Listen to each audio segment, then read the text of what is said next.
from being muddy for longer than it ought to be after a good rain. They're taking some measures. The circular skylights, did I mention them yet? Yes, over the original Senate and House chambers. The original House chambers, now National Statuary Hall. You see that on the tour of the Capitol. And the old Senate chamber is still set up as the old Senate chamber.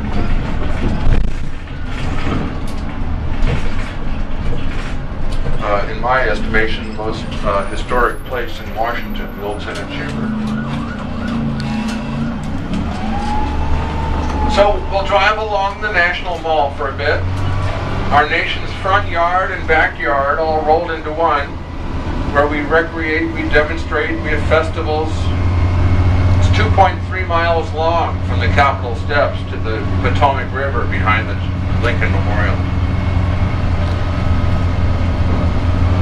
Air and space on our left. On our right, the west building of the National Gallery of Art. Classic art exhibited here. Folks, this building is the only place in the New World where you can see a Leonardo da Vinci painting. Oh, wow. Yeah.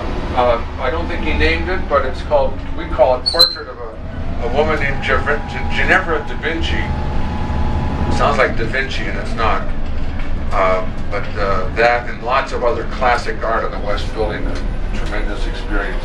And modern art exhibited in the East Building, somewhat behind us. Ahead of us on our right, the National Gallery of Art Sculpture Garden. And right now, along with the sculpture, you see some folks gliding along there through the trees. They're ice skating. Rent skates, rent some skating time at the National Gallery of Art Sculpture Garden. And you can see a stainless steel tree. We're going to see it, have a brief glimpse of it. Not too shiny in the night lighting, but ahead of us on our right, that's a stainless steel tree. The most recent addition of the sculpture garden. The birds love it.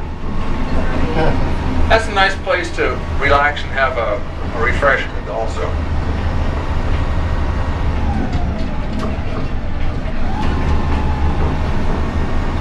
Across the National Mall, behind the carousel, is the second oldest Smithsonian building, the Arts and Industries Building, opened in 1879. And we see mainly the silhouette of the oldest Smithsonian building now on our left. That's the Smithsonian Castle. Here's a good view of it here in the crosswalk. Dating back to 1855, the Smithsonian Castle. One of the things you can see inside the castle is the tomb of the Smithsonian's namesake and benefactor, James Smithson. Smithson was an illegitimate son of an English nobleman, a very successful scientist and inventor. Made a fortune with his inventions. By the way, here's another tunnel that goes under the mall. And Smithson wanted a noble title to go along with his fortune and his contributions to society. He couldn't receive that noble title, however, because of the circumstances of his birth. And he was always upset about that. Almost in anger, he willed his entire fortune to a place he had never visited.